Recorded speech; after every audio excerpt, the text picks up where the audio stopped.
Welcome to the Sales Gravy Podcast. I am Brad Adams, Senior Master Sales Trainer with Sales Gravy, and I'm thrilled to be guest hosting this podcast today while Jeb is literally flying around the globe, delivering training and keynotes from his most recent smash success, Selling in a Crisis. In just over 2 weeks, Selling in a Crisis is already on its second print.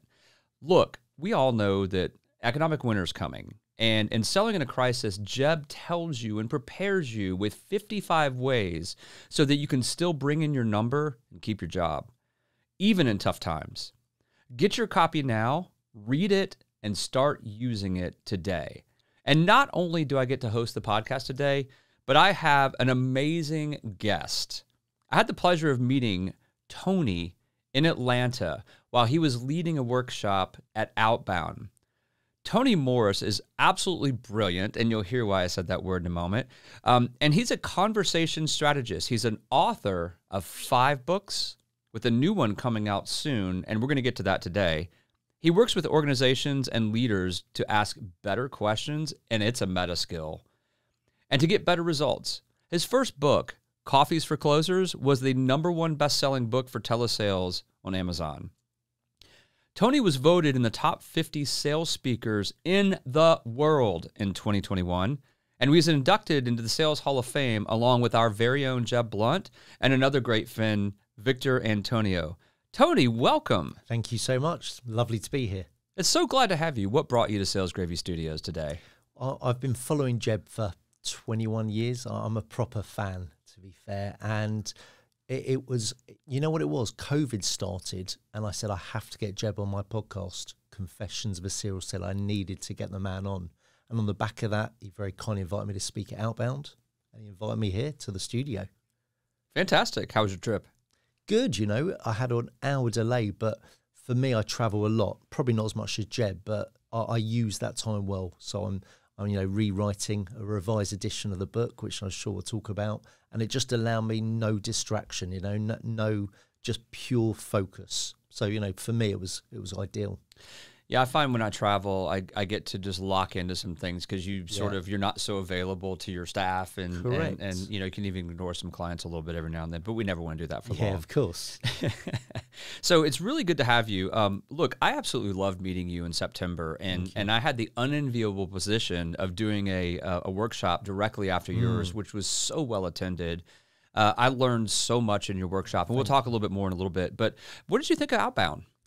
Absolutely loved it. I reckon I've spoken now in 400-500 conferences, and it was in my top 3. It was not only was the venue and the sort of the presentation exceptional, which makes a big difference, but the energy, some of the best speakers I've ever seen. I mean, including Jeb, Victor Antonio, Mark Hunter. For me, they would just stand out. And it was nice to have my colleague Dan Disney. I'm a big fan of Dan's work. To see him live again, it was beautiful. I loved it. Absolutely loved it. I had to speak right after him too on the stage. It was awful. It's never a good one to go after Dan. Yeah, he's so authentic. He's a genuine expert. We talk about thought leaders, but he knows LinkedIn better than anyone. He's a guru. He's a LinkedIn guru. He absolutely is. Well, you're a fairly big guru when it comes to discovery and asking those questions. And you delivered that program to the elite ticket holders at Outbound. Tell me a little bit about what you did with that program. Yeah, you know what? When I get asked quite a bit, what's your superpower? And it's quite tough to put, to really focus on it. And I think since I was a kid, I've always been very good at asking good questions, but my listening let me down. And because I know how vital listening is, right, in sales, I just really focused on it. But for me, having worked with 36,000 salespeople, if I listen to their conversations, the biggest thing that lets them down is 1, really bad questions. 2, they listen to respond. They don't listen to learn. And 3, they talk more than the prospect. And we all know the 80-20 rule, but because their questions are bad, they're not engaging that prospect or customer, so they have to fill the silence. And that was my whole session, was about become conscious of the questions you're asking, and are they ascertaining the ideal outcome. That's awesome. That's awesome. Yeah, discovery, and you said it too. I think if you look at sales professionals, and if I'm a new sales professional, the two things I need to focus on are A, build a strong pipeline, Yep. prospect, and B, discover. Yep. Like, don't focus on closing Absolutely. if you don't know how to ask questions and you don't know how to listen to the responses. Well, the truth is, right, our job is to help, serve, and recommend. And we can't do that if we've not done discovery properly. And so many salespeople, as well as ask the wrong questions, they don't dig deep. They don't peel back the onion. And we're sort of taught all these very basic situation questions. But unless you go deep and find out the true motive, you're just not going to hit quota. That's the truth. It is the truth. Why do you think sales reps have a hard time asking questions? You alluded to it a little bit, but what do you think the core of that is? Or just tell me a little bit more about what you found with working with those 36,000 sales reps. You know what? It comes down to two, actually. It comes down to will and skill. So one of the biggest challenges, they just feel uncomfortable in asking, asking for the business, the referral, the testimonial, and the list goes on. So it's more of a comfort, confidence thing. And I think, Brad, where that comes from is when I ask them why they're uncomfortable, they often say back to me, I wouldn't like it if someone does it to me. And it's the biggest mistake in sales. Don't think how you would react is the same as how your prospect will react. So I think will is the first part, but it is the skill. And I think so many salespeople run on autopilot. They're just not thinking about what they're asking. And when they sort of sit back, listen to a call, reflect, they think, I keep getting all these no's or very lack of engagement. And it comes down to them. It's easy to blame a prospect, but if you reflect and take ownership and think, if I ask better questions, I get better results. And I always say, if you ask the wrong question, don't expect the right result. Perfect. So what are your give us the Tony Moore's secret sauce here, within reason. For the sales professionals that are listening today, how do you recommend that they prepare? How do they get ready for a discovery call so that they don't get on autopilot and they don't It's a great question. miss key things that people say? Well, the first thing, there's sort of two big preps, right? One is desired outcome, right? It was the late motivational speaker Richard Dennis that said, if you don't have a goal, you can't score, right? So the first thing is, what are you aiming towards? Is it to set up a demo, to set up a meeting, set up a presentation, or is it to make a sale? So have a clear, defined outcome. Then, in order to achieve that outcome, have a list of key criteria you really need to ascertain to get towards that goal. I'll give you an example. One thing that most reps are going to want to know is the stakeholders. It's often depends on the size of the deal. If it's an enterprise deal, there's numerous stakeholders. So one of the things I need to find out or prepare for is what's the right question to find that information, and then have I got the will to close that second step with other key stakeholders. So the key point is have a list of all criteria that you need, and then, to begin with, prepare questions to get it. And it's a trial and error. You'll use a question like, go back to the stakeholder, you might say, you're the managing director, I take it's your decision. And the MD says, yeah, it is. But it's the wrong question. The right question, aside from you, Brad, who else would be involved in this process? Brad says, it's me, Tom, Dick, and Harry. And you then say, well, look, it's vital I meet all four of you, because you'd have different questions, which I want to answer. So together you make that informed decision. But if you ask the question badly, you don't meet the stakeholders, and your pipeline becomes a maybe deal, not a real deal. It goes back earlier to what you said, is it's the sales job's, it's the sales professional's job to guide the stakeholder, to guide the client. Like, how often do companies make these buying decisions? Yep. And they're not buying cable television. Yep. They're buying something that you sell that they might buy once in a lifetime, once a year. 100%. And so guiding them is, the way you do that is with questions. So if you looked at sort of the art of that, what pointers would you give in terms of guiding them via questions? So, I like the word guiding. So I use signposting. Okay. So what a lot of my clients do is that they'll preface the call saying, look, Brad, I'm going to ask you a series of questions because I want to make sure that I'm going to recommend the right solution. So can I start by asking, and then they'll start taking them through the journey. And I think if you imagine a sales call going from north down to south, right? We know the prospect's going to take you off piste. That's normal. Most salespeople will answer that question and then they'll skip a few bits and they don't get the ideal outcome. A professional will go off piste, deal with it, deflect it, and then go back to exactly the same point they were on that journey. And then it's a case of asking those really clever questions, but listening is absolutely critical. And then we take that prospect down our journey, because ultimately every call, every scenario should be different information, but a similar path. And as you said, we're in control of where we take them. It's our job to lead, educate, and take them down our process. You've talked about listening several times today, and the best questions in the world are terrible if you don't hear the answers. Absolutely. What guidance would you have for someone who struggles to be a good listener? That's a really good question. I think it's a combination of things. So three things I always think about is, I call it the replay question.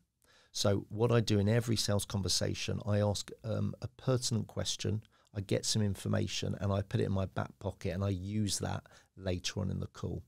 So anything that was discussed, I might go back and say, I know you've won an award within your business. Tell me what impact that had on the morale of the team.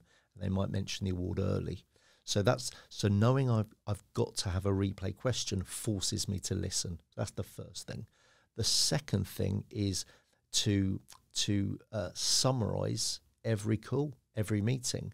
So the key point is, I'm going to make some keynotes. Don't write down everything, you just won't, and then you're not really listening. So try and highlight what were the key points shared. And at the end of the meeting or call, for me, I call it SAS. So I summarize our conversation. I explain to them the action points, which might be, I'm going to do this, you're going to do that.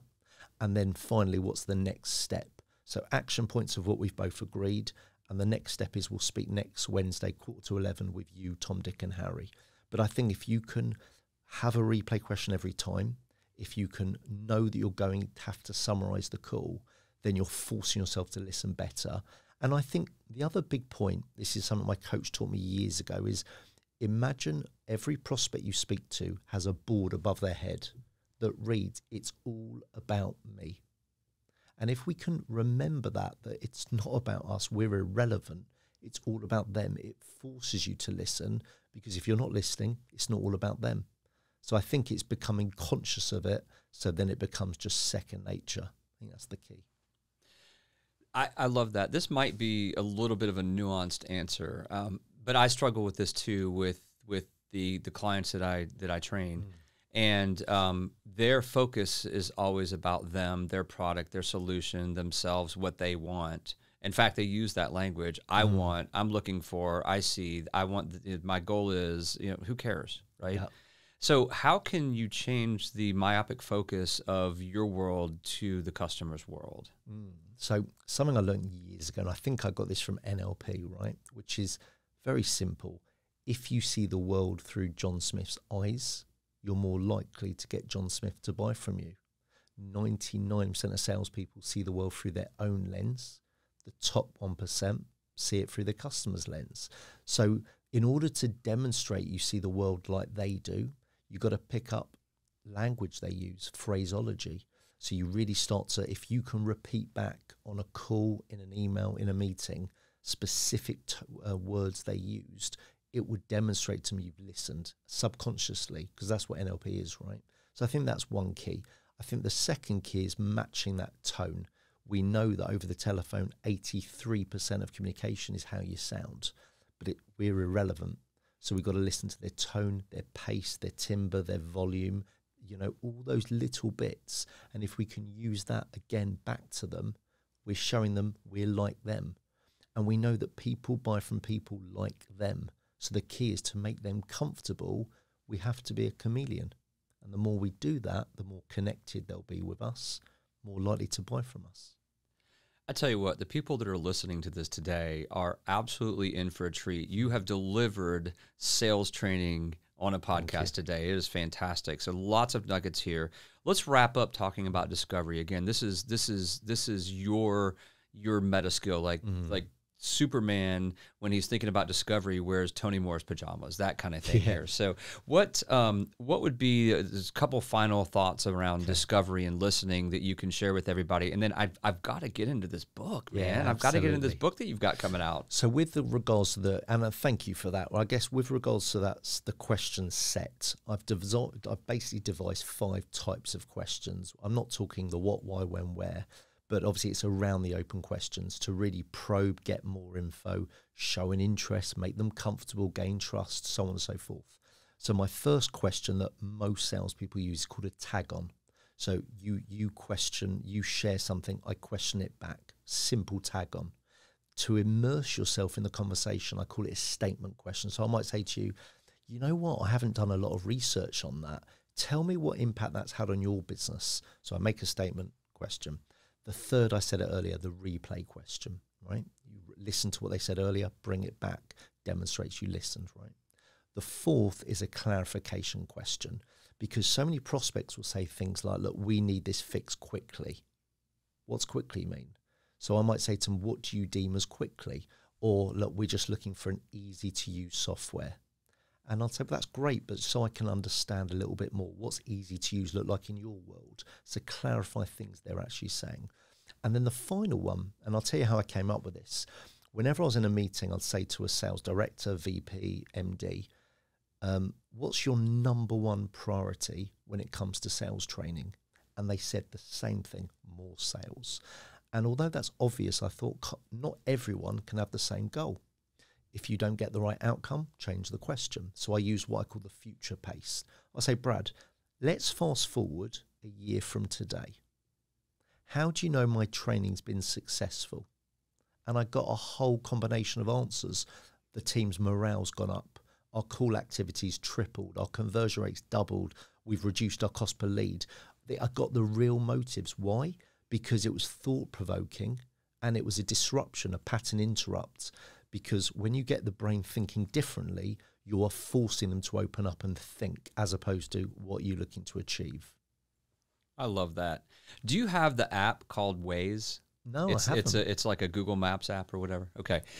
They have that in the U.S. I didn't know if it was international or not, but I often think about that app when I think about that question. Like if you know where you're going, if you have the navigational tool, it's a lot easier to get there. But when you have no idea that where you're going, it's tough to know. And even if a customer does ultimately move forward with a training program with us, how do I know how they're going to gauge me? Because I don't want just this one program. I want to be a partner of theirs, and I want to know how they judge me. And whether it's training or whatever the service or solution or the products that you're selling, like how do they evaluate you is such a key thing to ask and understand. I think that's a really nice analogy. Look, ROI is key for anyone, right? But what does that ROI look like? Is it financial? But it could be about productivity. It could be about conversion. There's so many different criteria or KPIs that's vital to them. Right. So if we don't peel back the onion and really push that, we'll never know. So ultimately, we're delivering blind. So therefore, it's very hard to say, let's talk through the results. Let's talk through your feedback. They can't give us proper feedback because we didn't set the stall out properly. Well, you have dropped some bombs today. Thank you. It's fantastic. But we've got to get over to Coffees for Closers. This is your brand new book, and tell us about when it's coming out and how people can get it. So the revised edition's nearly finished. We're probably 2 weeks from that to get it over to Wiley, and they said it's going to be launched in March. But I am doing a pre-launch. So one of the things that I've had so much great feedback on the first book, which was self-published by the way in 2012.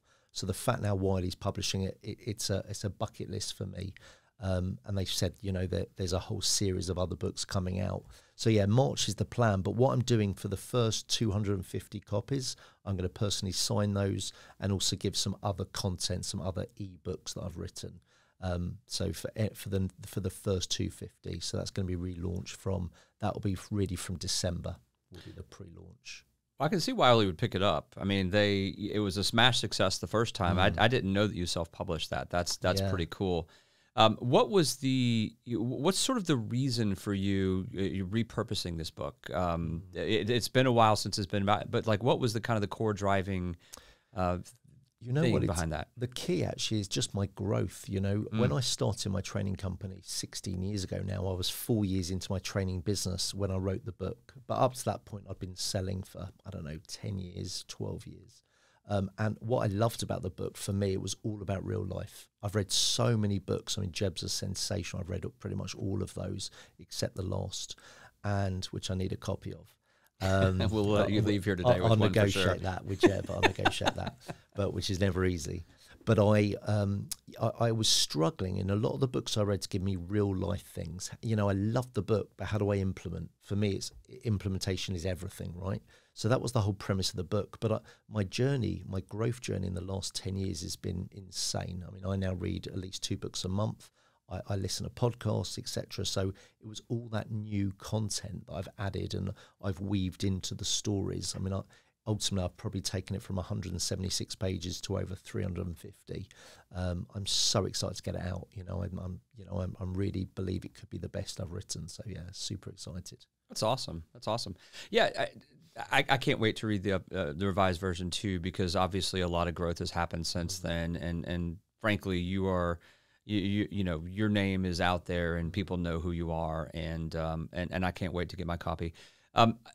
You're on our podcast today, and I'm sure people want to hear more from you and more nuggets and more truth bombs. Tell me a little bit about your podcast. Yeah, so Confessions of a Serial Seller was, I really wanted to interview the best in the world, you know, and how do we quantify the best in the world, right? Jeb being absolutely one of those. For me, it's about 2 or 3 things. It's one about they're self-made multimillionaires. They still are work in progress. I remember interviewing Art Subject, who was one of my sales legends, right? Smart Calling was one of my best books. And Art said to me on the podcast, you know, he said, every salesperson does not graduate from the School of Sales. And I love that attitude. And it amazes me some of these multi-millionaires are still investing in themselves, which tells you everything, right? So yeah, for me, the podcast was about interviewing the top 100, choosing who they are. And there's some unreal guests there like Jeffrey Gittimer, Vic Antonio, Mark Hunter. It's insane. And I by listening to them, I was able to codify the common traits amongst them. And there were some real clear standout traits from them that I can then use in my coaching, my training, my speaking, and also for myself. I learned so much during those interviews, and in 6 months, it was insane, actually, the amount of learning.